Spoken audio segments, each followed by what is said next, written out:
So good evening and welcome everyone to another Teja session. The first session that we're going to run on personal growth library. So Jayanti, myself and Naina will be participating and talking about a few of our all-time favorite personal growth books. And can you see the screen, everyone? Just type in the chat or give me a thumbs up. Okay, great.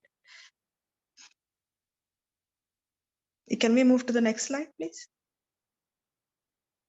Okay, great. So if you've seen the poster for today's session, you know that I had this quote about personal growth being a choice. And why should I make that choice?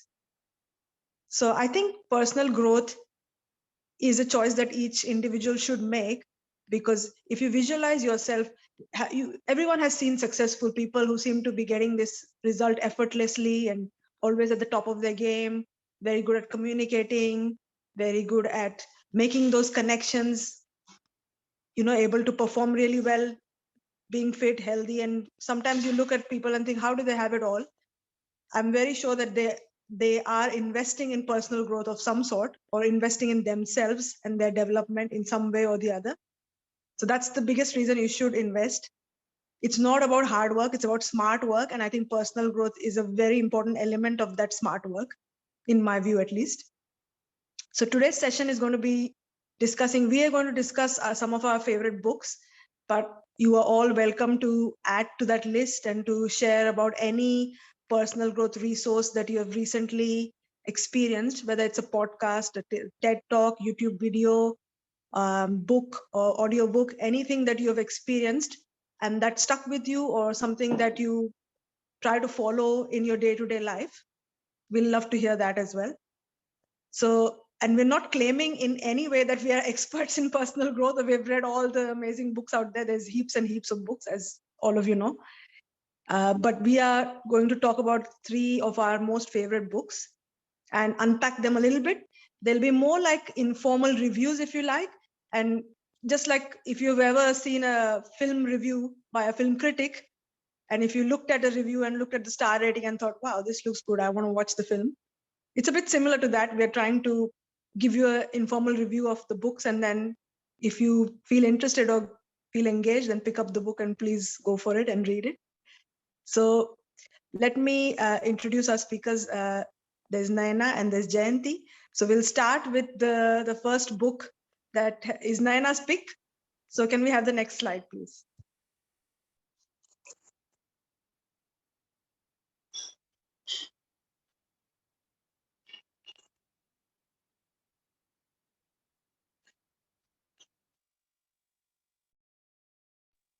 Hello, everybody.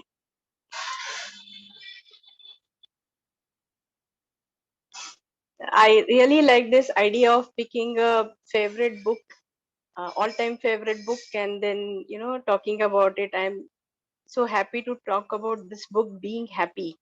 The title itself, just reading the title makes me happy.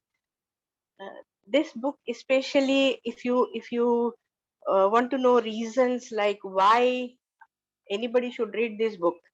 So if you just see just besides the book cover, we have certain pictures. These are actually taken from the book. This book, I'll tell you the uniqueness of this book, but just have a look at these pictures. And these are cartoons, and we are all, at least we will be able to smile looking at any cartoon. Now, why one should read this book? So if you see the interesting things which this book is all about, if I am interested in understanding myself, uh, I would, I think everybody who's attending this or everybody would agree that yes, I want to understand more about myself. And do I want to enhance my ability to laugh at myself? Yes, I want to be that kind of a sport that I can very happily laugh at myself. Do you want to be prosperous? Uniquely, everybody would say unanimously that yes, I want to be prosperous. Do you want to forgive yourself?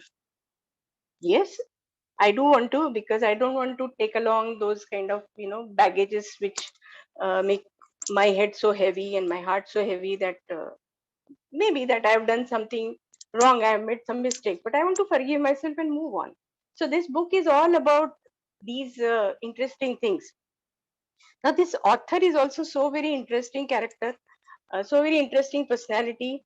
He is himself a cartoonist, and he's an artist, portrait artist, uh, Andrew Matthews.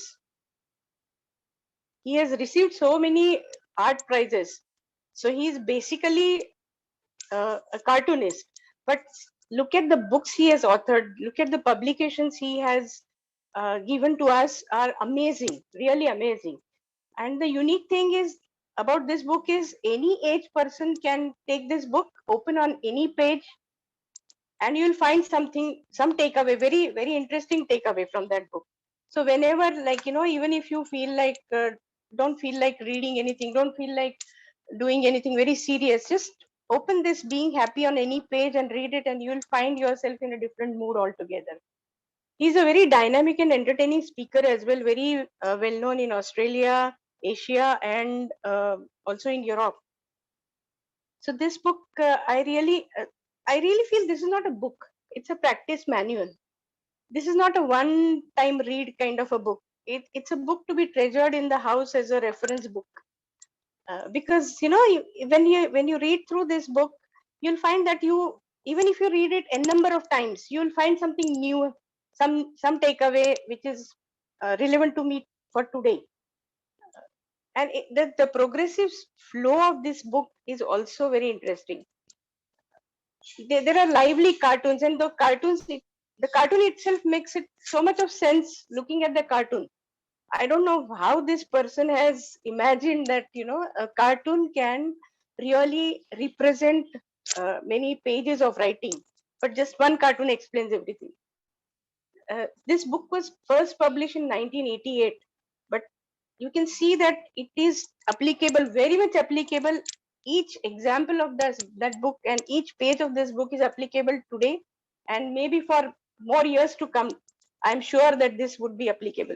So very interesting and very simple to understand. And what I like most about this book is you can sit with your children and read this book with them. Anybody who has started reading, uh, the language is so simple, the examples are so lively. That's why I really feel this book is a must for every house. Now, I like many ideas in this book, but I just picked up two concepts which he talks about in a very lively way with a lot of examples. One is persistence. So what he has given the examples of people like, do you know people who play a little piano, a little violin, little singing? See, you pick up something and you just play it for some time. Maybe you learn a language. I know little Italian. I know little French. But then a person who has been doing that little thing all through, and many days and many times, and later on when you hear that person playing piano, then you say, oh wow, what a genius. So what he says, genius is nothing. It's 1% inspiration and 99% perspiration. So persistence is, even Sachin Tendulkar, it might be, the days he must have played hours and hours together, but what we see result, as we say, Sachin Tendulkar is unique. But he is unique for his talent, but he is also unique for the persistence he has shown in his game and his practice. The other thing, the cartoon, if you see the cartoon here, he's given for persistence is that the door of a restaurant is closed. They say no hawkers here, but still the person goes with what he's wanting to sell, the chicken he's wanting to sell to that. Reading the board also, he's persistently trying to sell it at that restaurant. The second thing which, here I just want to, you can relate to it that, okay, I can ask myself that, have I shown persistence in anything what I do? And I'll find out that wherever I have shown persistence, I really did something remarkable in that area. But wherever I have been a quitter, then probably I also repent that, oh, why did I do that? Why didn't I continue? The example which he gives of persistence also is about many people who have not given up even if they have made thousands and thousands of mistakes. Very well known examples of an electric bulb uh, person who invented that, and he said that I know so many thousands of ways of not how not to produce an electric bulb, and only one way of how to do it successfully. So, and how they take it, those kind of persistent efforts, how do they take it? They don't take it as a waste of time. They take it that this has led to their success. Second thing he talks about is asking. Now, one very good example he has given in his book is, it's very entertaining that one person wants to give a treat to his friends on his birthday at a very unique restaurant he has tried, and he wants his friends also to taste food at that restaurant. So he goes with his friends there, and the restaurant person says, oh, I'm sorry, we are sorry that we would have liked to entertain you, but we don't have any tables available, so we can't serve you today. The friends feel disappointed and say, okay, we'll try at some other place. But this person is like, he says, no, let me ask.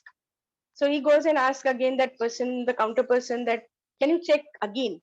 So he says, yes. Out of courtesy, he says, okay. He knows for sure that there is no table available.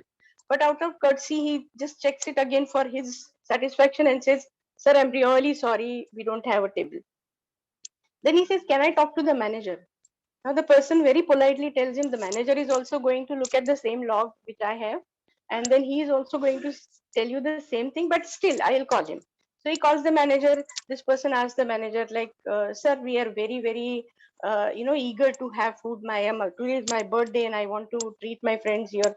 The manager says, we would have been so glad to serve you, but very unfortunate. You can book it for tomorrow. He says, no, my birthday is today. So I want to treat them today only. So he says, no, but I'm very sorry that we don't have table. Then this person asks a very weird question. So the problem is table, isn't it? Not the food. Manager is taken aback. Like, what do you mean? Where will you have the food? We don't have a table. So he says, no, we can serve 100 people, so we can serve 120 also. There's no issue, but we don't have a table to serve you. So he says, okay, food is not the problem. Table is the problem. So what if I get a table and chairs? My friend stays close by. So if I can arrange for that, will you, sir? Manager is taken aback, but he says, yes, why not? Uh, then he really goes back, gets a table and chair, and puts it on the lawn, and then has the food there. It's just a matter of asking. Some of his friends also were so much, irritated with his repeated asking, but they got finally what they want because of asking. So many times we don't ask because we take it for granted. First no is no, permanent no. Sometimes we say that we don't ask because uh, it's like whether we are not worth it. That's why we don't ask. And many times people don't ask, and then somebody asks and gets it, and then we repent. Oh, we could have also asked, and we could have also got it. So this book, it gives us so many live examples which we can relate to. It's very relatable. So I would recommend everybody to buy a copy for yourself and just keep it at home for anytime reading. Thank you. Over to Kalyani. Thank you very much, Naina. I'm just curious to know, is anyone here, have they read the book, and what have they taken away from it, if they have? Does anyone want to share? I can say something in the meantime if people are still thinking, because I've read this book. It used to be at our place when I was younger, and I remember reading it as a young child. And I loved the illustrations, and the examples were so simple. I remember one with the one example of a person who was complaining, and the illustration was so cute because the person would complain about like so many things and the other person looked very irritated, and it just like the simple illustration just puts things in perspective for you, and you just wonder, oh, I'm sure I've had this moment where I was complaining a lot, something like that. Also, another thing is that the example you gave is a very good example. It reminds me of the asking example. It reminds me of this very nice TED talk. I think you must have seen it. A lot of people must have seen it for sure. I know that Naina has seen it for sure. About the rejection person who did like 100 experiments of rejection, something like that. Do you remember that? Um, Yeah. yeah, and he tries to understand why people rejected him, and sometimes very surprisingly on certain occasions when he asked for something that he obviously thought he was not going to get. Like, I remember it was something weird, like donuts shaped in Olympic rings, something like that. And the donut guy actually went and googled the picture and customized like Olympic rings donuts for him. So it's like ask and it may be given to you. It's not always given, but maybe it will be. But if you don't ask, you're never going to get it. So Thanks, Jayanti. That's very true. And it's true of the universe, of the law of attraction, or whatever you believe in, whatever you have faith in. Because if you ask, that's when you will be given. Never assume. Even when you're asking of the universe, speak, vocalize it, and you will even speak it. Look at the mirror and speak it. And then you will notice that it translating those thoughts or that imagination or thing that you want into some kind of energy, whether it's sound energy, makes it more realistic and really gives the universe a message about what you desire.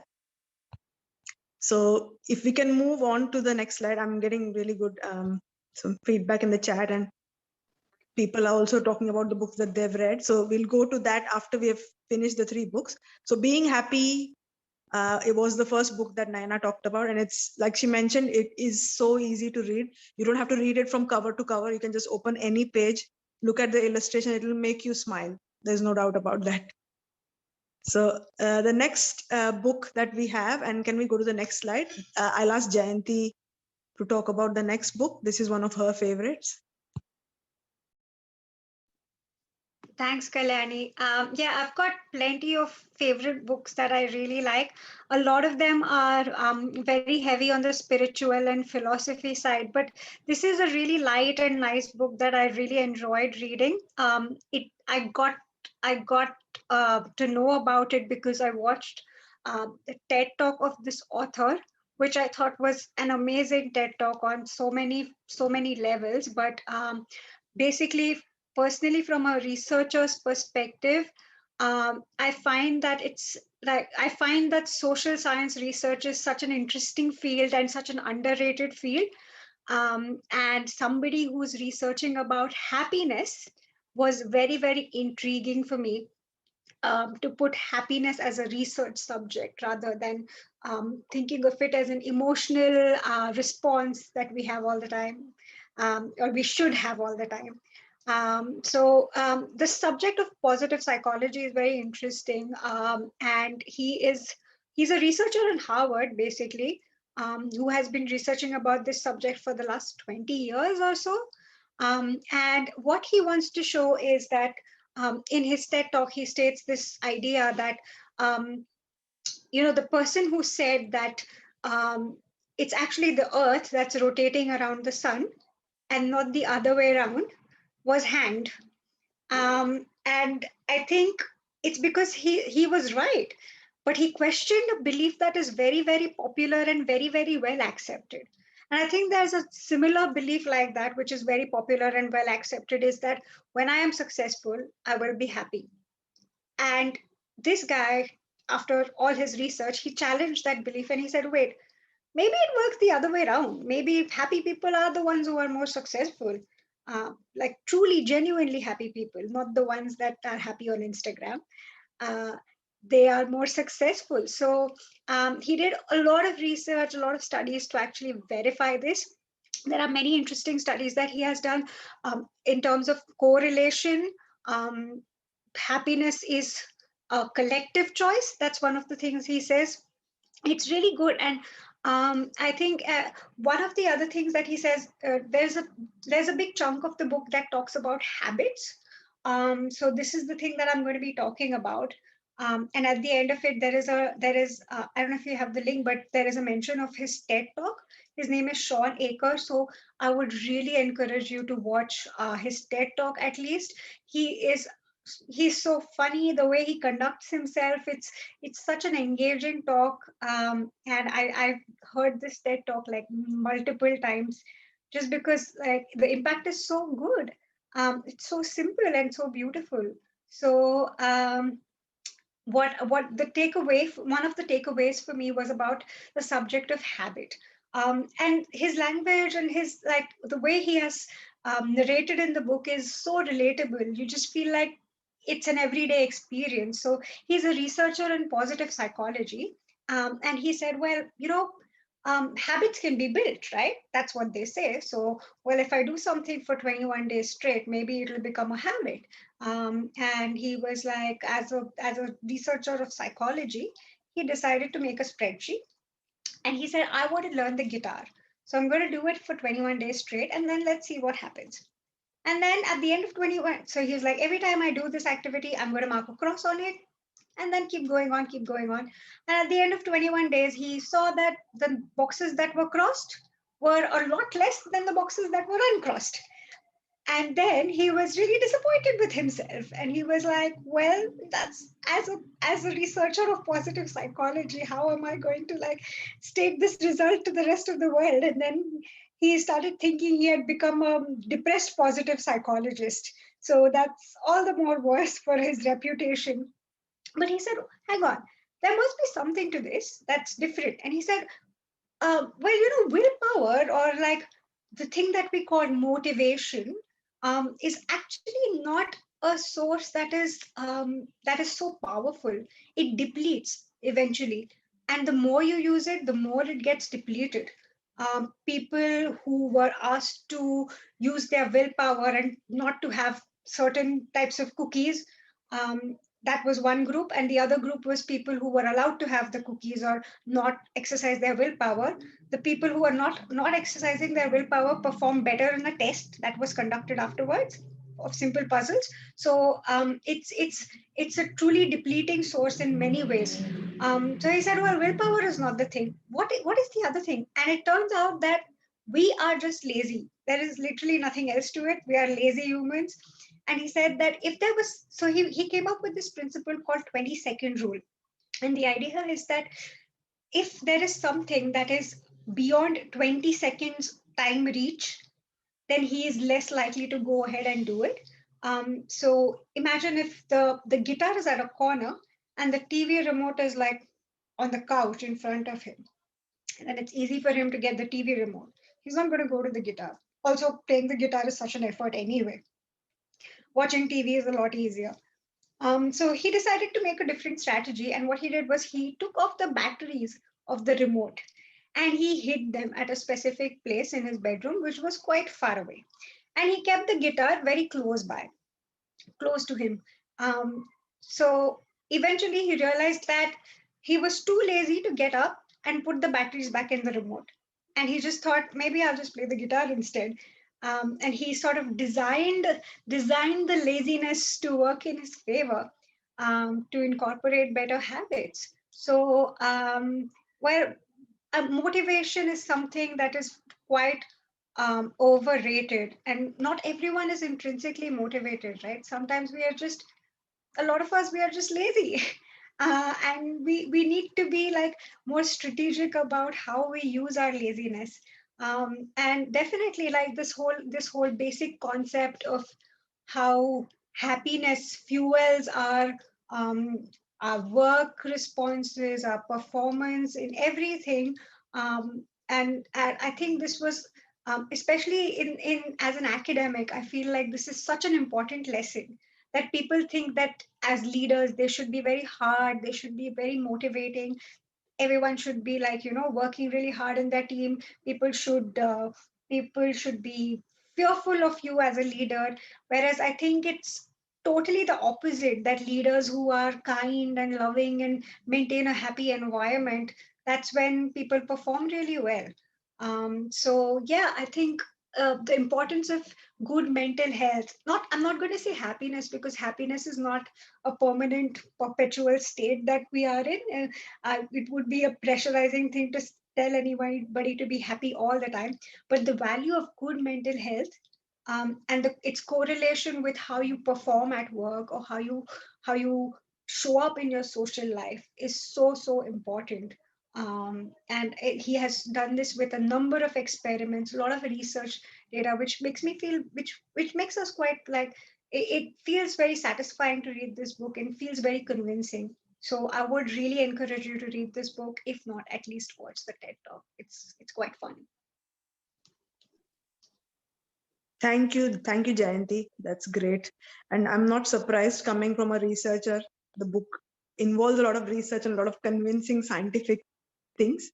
Um, and you're very right about motivation and willpower. We keep emphasizing about the importance of motivation and willpower, but they are a depleting resource. And I think it's good to be aware of it, rather than just blame it, oh, I'm not motivated. And it's fine to be in that state, but why not twist our own laziness in our favor? I really love that example. It was great. Maybe if we've got kids at home who you want them to practice more of their instrument or whatever, try and use some of these tricks and see how it works. So thank you for sharing that. I'm getting some messages in the chat as well, and I'm really looking forward to people discussing about the books and the resources that they've recently experienced and what they would like to share. So that was Shawn Achor, The Happiness Advantage. And now I will take you to one of my all-time favorite books. So can we have the next slide, please? Okay. I don't think there's anyone who has not heard of this book. It's really one of the best, the most, some people call it overrated, but I tell you, it definitely isn't. And I have the book right here with me. It's Think and Grow Rich by Napoleon Hill. Why should I read this book? First of all, it's not a quick rich, getting quickly rich kind of book. So let's dispel that myth first of all. The book is, a lot of people question this book about, oh, if I read it and if I think, do I really become wealthy? Then everyone would be a billionaire. It's not about that. But it's an extremely spiritual book. It's about changing your thinking to literally achieve success in anything. So like Jayanti mentioned, people who are successful, are they happy, or is it the other way around? So it's almost like that. It's about people being, the people who are successful, they're highly spiritually awakened. And that's everything that they have obtained is a result of that. And this is about true success and not about someone getting rich quickly and then falling off the ladder. Because there will be a lot of stories of people making a lot of money, getting rich quickly and conning others or whatever. But people who stay there at the top, they are often, they have got there because they're highly spiritually awakened. So the book is definitely a very spiritual book. It was first published in 1937 by Napoleon Hill. And if you read this book today, every single chapter will speak to you. It will feel timeless, totally relevant, even in 2021. So highly encourage you. And the book is so packed, I can't even start talking about it, because if I talk, the whole day will not be enough. There's 13 chapters in the book. So quickly about Napoleon Hill, he dedicated his entire life to researching the lives of successful people, and back then mostly men, in 1937, as you can imagine. People who were successful, people like the likes of Henry Ford, Andrew Carnegie, those who really accumulated large amount of money, and he studied their lives. So he literally spent a lifetime researching this. And the 13 principles that he talks about, they are commonly observed in the lives of all these successful people. So the book is incredible. I will not talk through everything, but the key 3 things that stand out to me in this book are, he talks about desire, the the person who has intense desire, strong desire, their why, what is the why for which you're doing something, that person has got an extremely high chance of sticking to the plan. So start with your desire. If your desire is not strong, it is very unlikely that you will follow through. So he talks about building that desire. The second thing he talks about is having faith. So if you have faith in your goal, so a lot of people say, oh yeah, I want to be rich. Who doesn't want to be rich? Who wants to fail? Nobody wants to be a failure. Everyone wants to be highly successful. But how many people believe that they actually will be successful?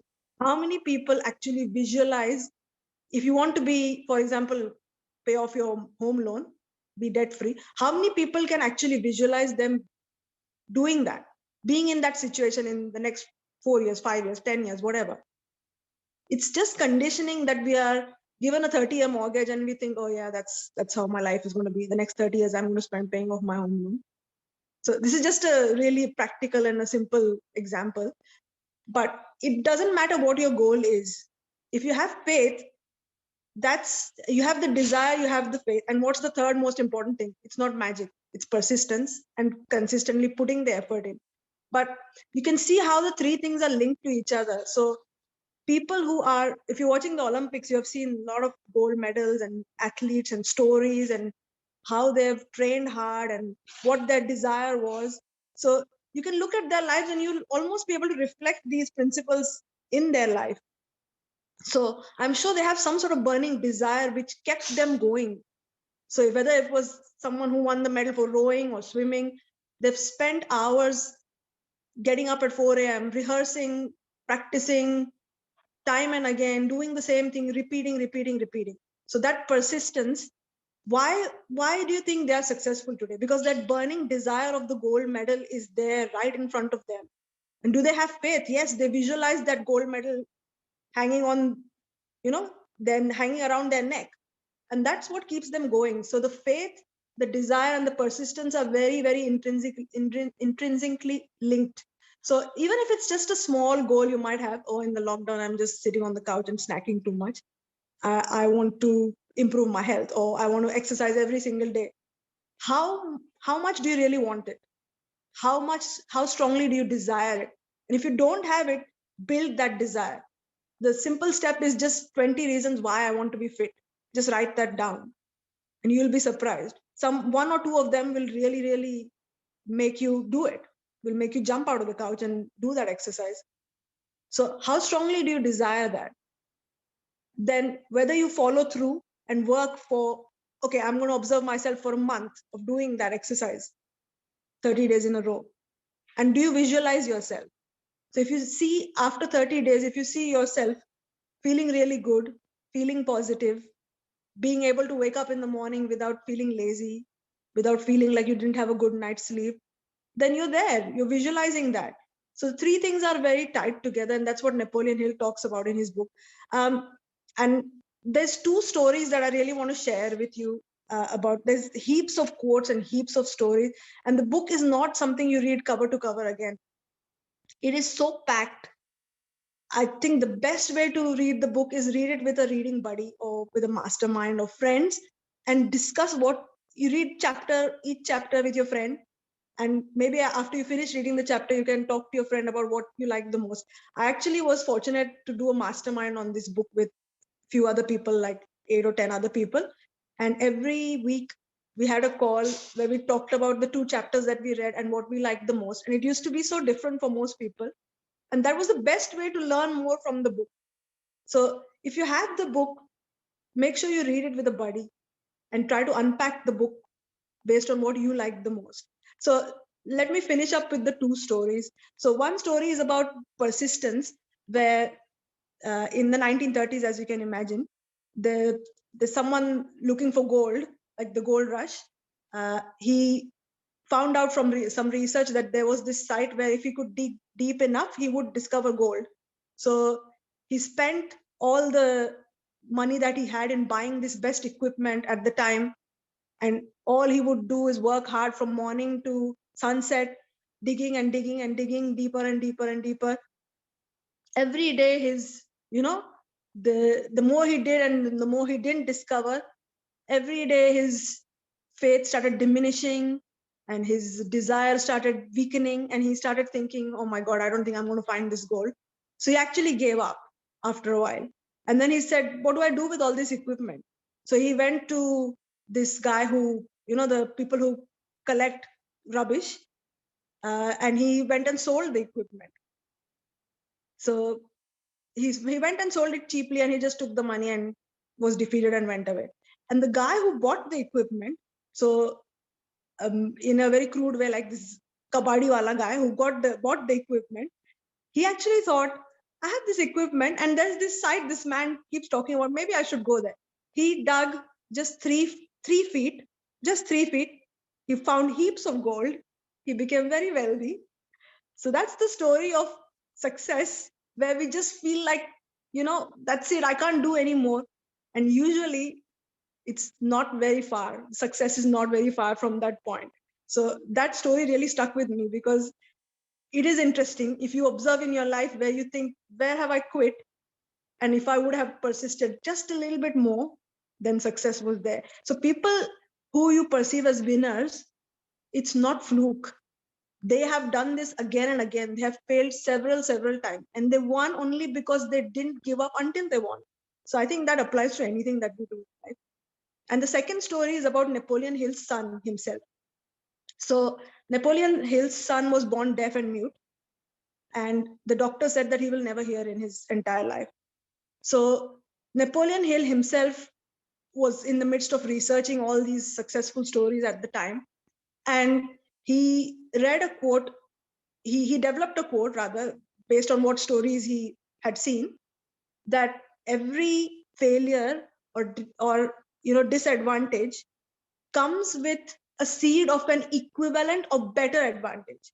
So he decided to utilize that in his son's life. It was very, very hard every single day, but he built his son's mindset in such a way that the son didn't feel that he lacked anything compared to a normal human being.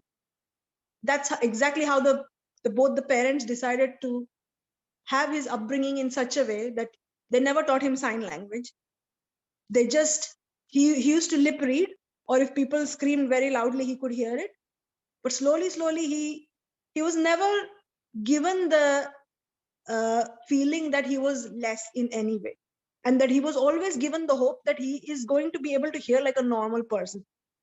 So he kept going because he knew that day will come when I will be able to hear. And really, when he was just about to study in the university, the science was advancing at the time, and then an electric company sent him a audio device to hear, a hearing aid, a very beginner level hearing aid, but he couldn't really hear from it. And then he started developing some doubt in his mind. But then another technological advancement happened in the research, and he was sent another hearing aid. And this time it worked. It worked so well, he could hear crystal clear, like he had never heard before. But because his senses were highly developed of lip reading and everything, he was never lagging behind. And now he was only getting more and more advantage. He was so happy that when he finished university, he approached the company and he wrote a letter to the company saying, this device has changed my life, and I really want to do something to improve the life of deaf people in the future. So the company were impressed and they invited him. And he actually, because the desire in him was so strong to help people who are deaf like him, and if his life could change, it could change everybody's life. He actually went and had an informal interview, and the company appointed him as the head of marketing. So Napoleon Hill had another son who was physically just normal and fine, but this second son was highly successful, much more than the son who was normal. So it is very interesting to see that, he talks about every failure or every problem in your life has a seed of an equivalent or better advantage. And his son actually proved it.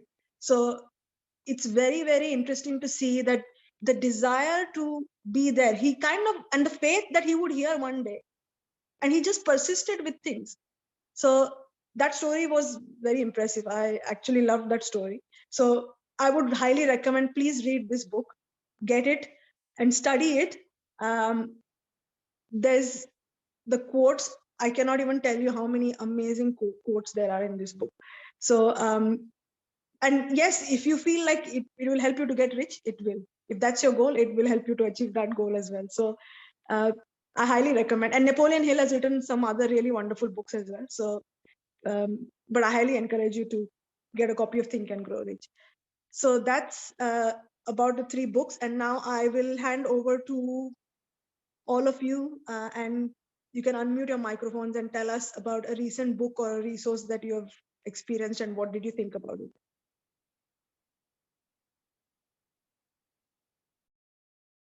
Can we go to the next slide, please?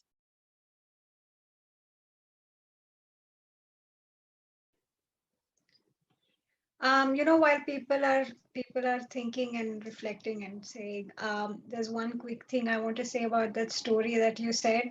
Often when about the gold rush, and I just thought there were so many times in my life, or I'm sure everybody relates to this, that they were on the verge of giving up, or they literally thought that this is not going to happen, forget about it.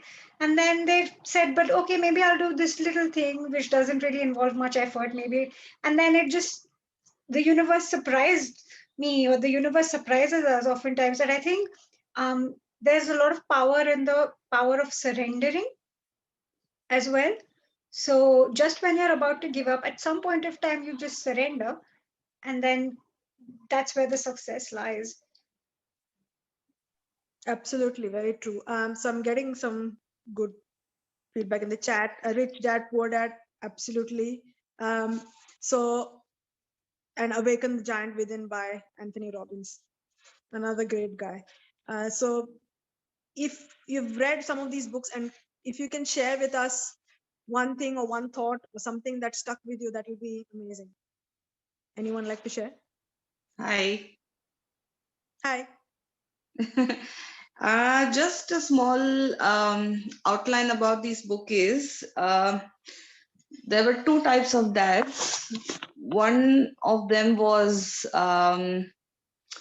always investing in stuff which is a luxury, where if you invest in luxury items all the times, no matter for short term, you feel rich, but they really don't give back anything apart from half of its value when you sell it back.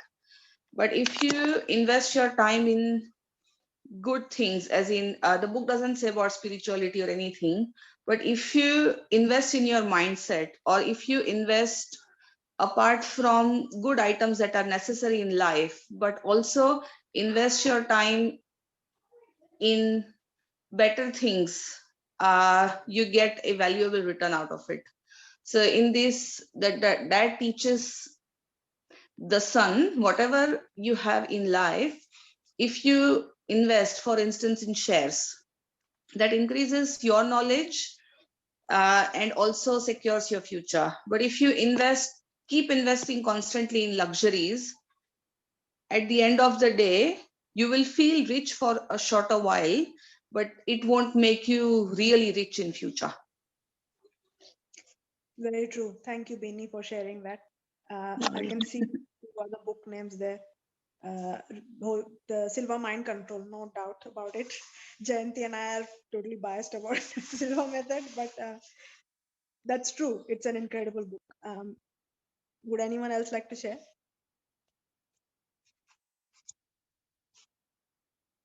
Yeah, The Magic of Thinking Big, definitely. Would anyone like to share a thought from the books that you haven't mentioned? Hi, Kalyani, Jayanti. You're doing an amazing job. I must say that the resources you have shared today are amazing, and it have actually motivated me to go ahead and explore some of them. So I have recently read this Silva Mind Control Method by Joe Silva, and yeah, in short, this book teaches you how to go into deep meditation. Like it takes you literally step by step, and teaches you how to attain the state where you can tap into your subconscious, and you can actually visualize the things as you mentioned before.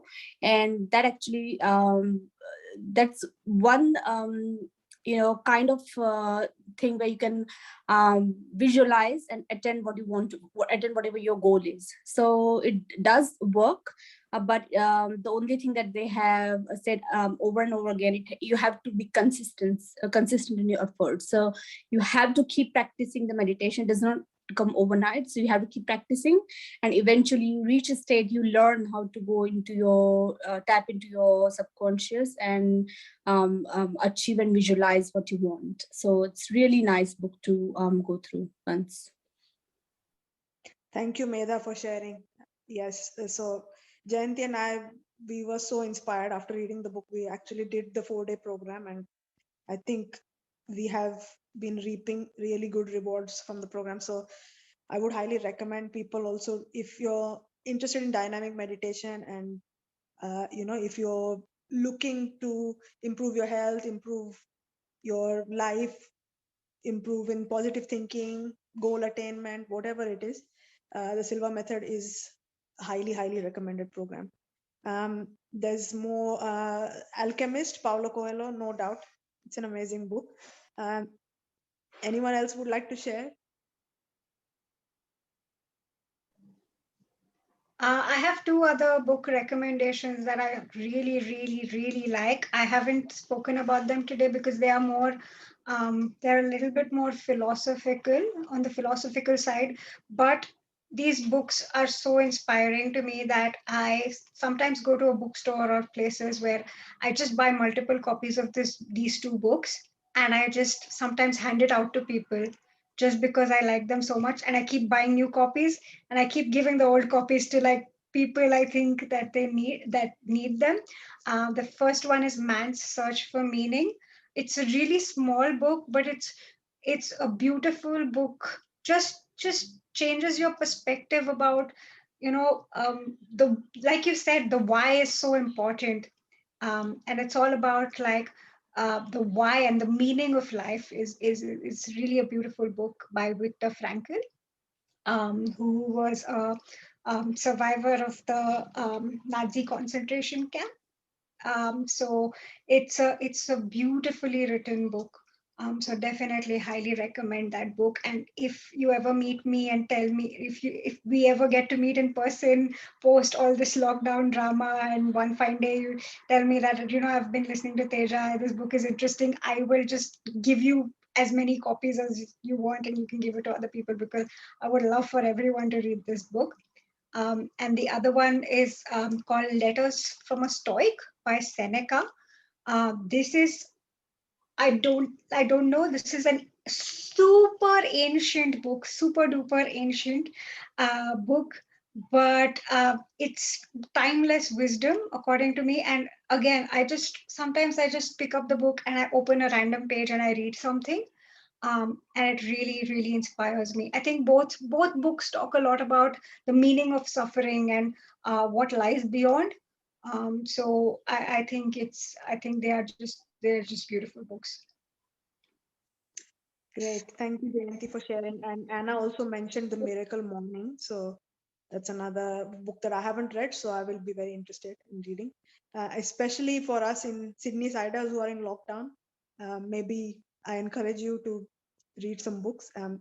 But it is hard, I must admit. I haven't been reading that much, and I read 10 pages and I just fall asleep because I'm so used to stimulation through, videos and podcasts more than reading. But reading does have something really powerful for your brain. So I would say invest at least a few minutes reading 10 to 15 pages of a book, maybe. So let's move on. So whatever books you have read, just hold that thought, the favorite thought or the favorite thing that you have been inspired by, and we will do the meditation now. So can we move to the next slide?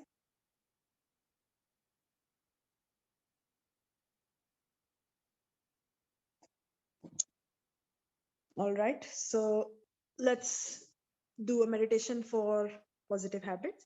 So I'll ask you all to sit down in a comfortable position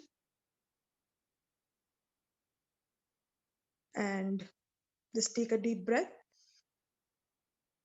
and close your eyes. And I'm just going to guide you to be in a more relaxed physical state. So take a deep breath and relax your scalp, the skin covering your head.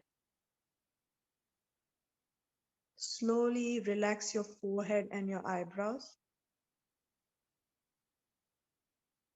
Feel your eyelids getting heavier and more relaxed.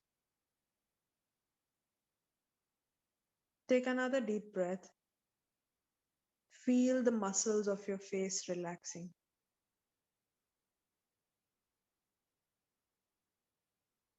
Now relax your throat and neck, your shoulders, arms, and hands.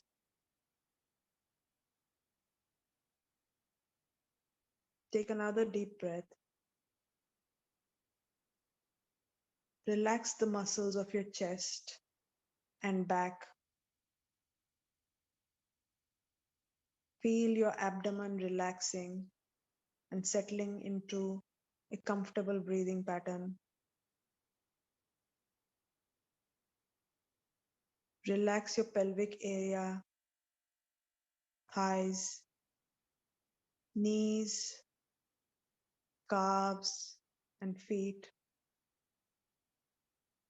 You're now completely relaxed physically.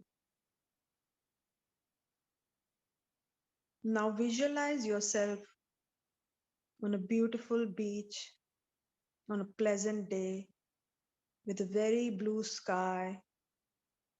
You can hear the sound of the waves gently crashing on the shore.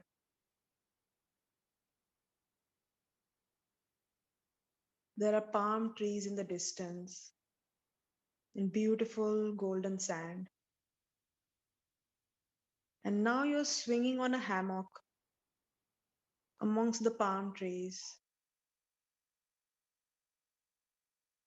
with your favorite book in your hand.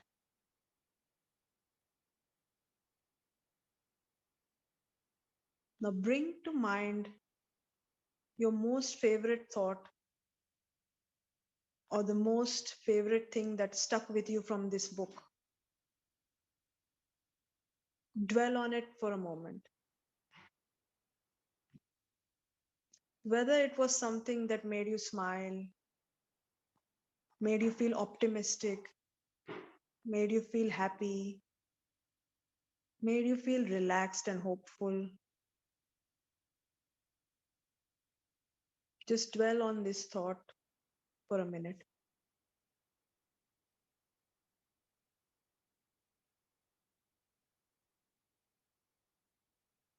Let the emotion sink in. Bring a soft smile to your face and really soak into this emotion.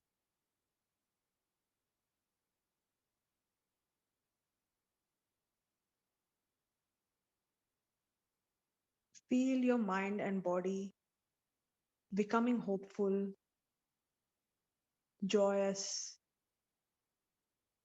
feeling like you're looking forward to something amazing that will happen to you.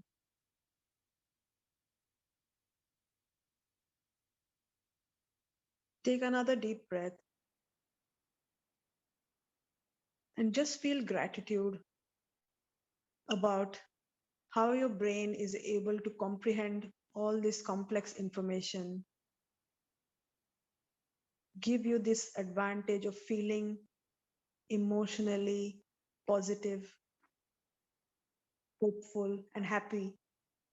Thank your brain and mind for the amazing superpower it has.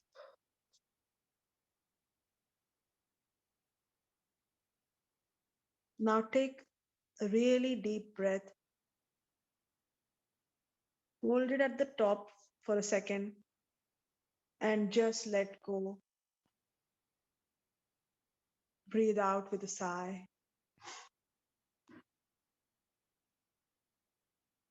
I will now count from 1 to 5, At the count of 5, you will slowly open your eyes. 1, 2, 3. At the count of 5, you will gently open your eyes. 4 and 5. Open your eyes, stretch a bit. Hope you felt relaxed. Hope you felt positive, inspired. And that brings us to the summary of the session. So if we can have the next slide. I will also ask Jayanti and Naina to contribute to the summary. So I think, like we talked about, there's so many books and so many resources out there, but I think it's in today's day and age when we're surrounded by so many different multitude of, engagement platforms, whether it's social media or the TV, or whether it's listening to the New South Wales conference at 11 a.m. every day about how many cases and what's happening in New South Wales, etc. And of course, working from home and looking after the children and everything. But it's really important to take time out to absorb and process the information that we take in as well. So we are encouraging you to have like a book club or a mastermind. And if you want to do it with us, we'll be more than happy. So we can all watch a video or read a chapter of a book together, and we can have this conversation as a group if that helps people. And keep reading physical books as well. So Jayanti and Naina, what would you like to add? Yeah, it's a great idea to have a group reading, because once we read by a book by ourselves, we usually don't get enough time to ponder upon the ideas, or if we have some questions about after reading the book, if we get some questions in our mind, so how do we get those answers? Or reading the same book, I believe that different people reading the same book, they get different perspectives in the same thing. So it's a great idea if you have a group reading the same book or same TED talk or something like that, and bring in different perspectives on the same thing. It would be very enriching, in my opinion. I would love to do that. Yeah, I totally agree. I've been to book clubs before, and it was such a fun experience. And I think it's a great idea to do it online, given the fact that you guys are in lockdown. We are in lockdown in Brisbane as well. So yeah, I think it's a great idea. One other thing that I would like to say is that I especially really enjoy doing books that personal growth books that have a lot of activities in them, journaling activities, filling in stuff. So I did. There's a book called Calling in the One by Catherine Woodward. I don't know if there are any single people here, but it was a beautiful book for single people to do together. So I did it together with my then single friend, and it was such a good experience to do all the active. It was 7 weeks, and we were holding each other accountable the whole time and doing all the journaling activities, sending pictures to each other. So I would love. I've got a few books in mind that have activities in them. Thinking Fast and Slow by Daniel Kahneman is one of them. There are a number of books that have activities. I think it will be such a good idea for all of us to like hold each other accountable to doing those activities, sending pictures, sharing our reports. That'll be cool. So that's my suggestion. So if you guys have ideas, please send us a message or email us or whatever, and any resource that you are interested in or you want to make the most of the time that you're all staying at home, then we'll be happy to, pilot one session and see how we progress. So do send us your ideas. Moving on, this resource list is going to be the most exhaustive yet in Teja. Considering that this session is about our personal growth library, can we move to the next slide, please?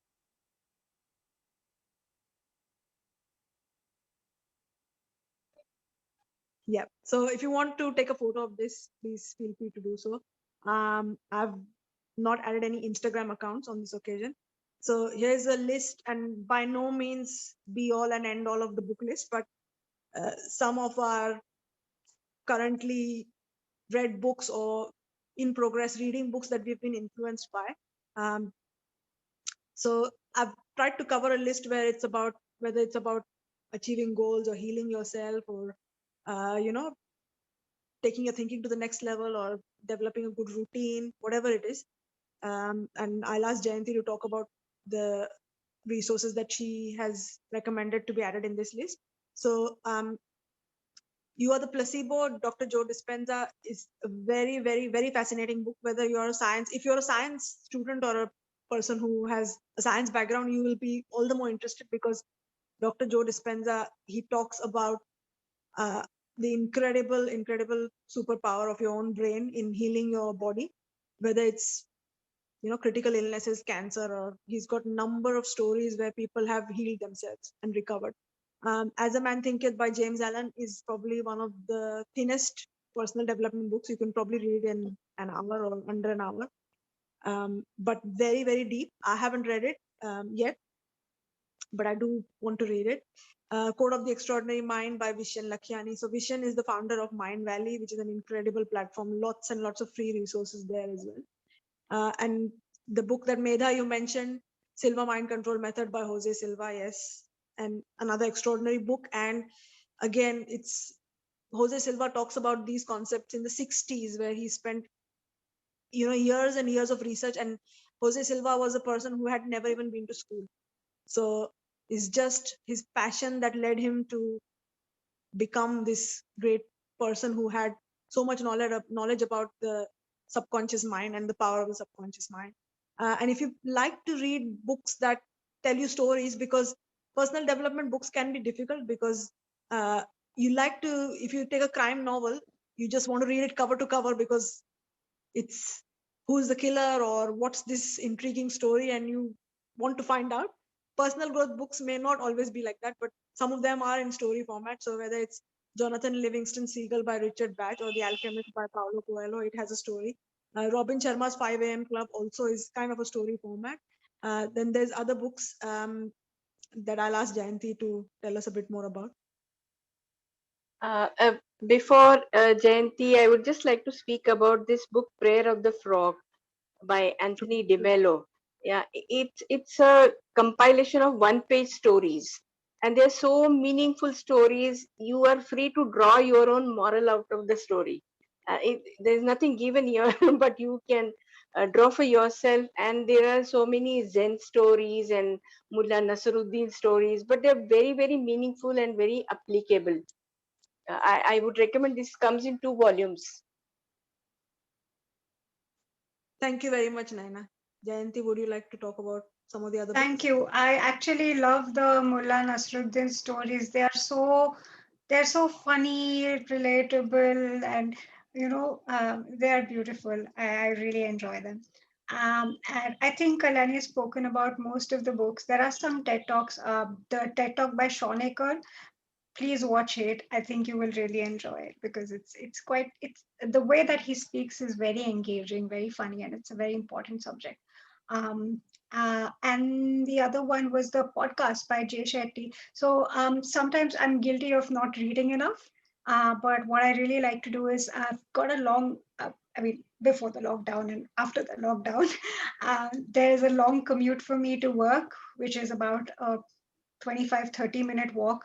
And I download like audiobooks on my phone.